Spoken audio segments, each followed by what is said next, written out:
جب خبر ملی کہ حضرت علی کی والدہ وصال کر گئے تو حضور رونے لگے. فرمایا وہ علی کی نہیں، وہ تو میری ماں تھی، میری اماں تھی. امام ابو نعیم نے لکھا ہے، کہتے ہیں حضور نے فرمایا جب میری اماں کو غسل دینے لگو نا، کفن پہنانے سے پہلے مجھ سے پوچھ لینا.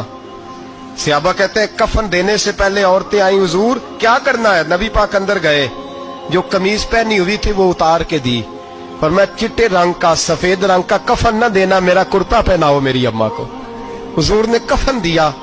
حضرت ابو ذر غفاری فرماتے ہیں جب جنازہ پڑھ لیا نا تو نبی پاک فرمانے لگے قبر صحیح بنائی ہے تم نے؟ حضور صحیح بنائی ہے. فرمایا نہیں لگتا نہیں. فرماتے ہیں یہ کہتے کہتے میرے نبی قبر میں اتر گئے، میری آنکھیں برس پڑی. میں نے کہا علی کی اماں رب تجھ سے کیا حساب لے گا، ساری رحمتیں تو پہلی تیری قبر میں آ گئی. عشق سرکار کی ایک شمع جلا لو دل میں، بعد مرنے کے قبر میں بھی اجالا ہوگا.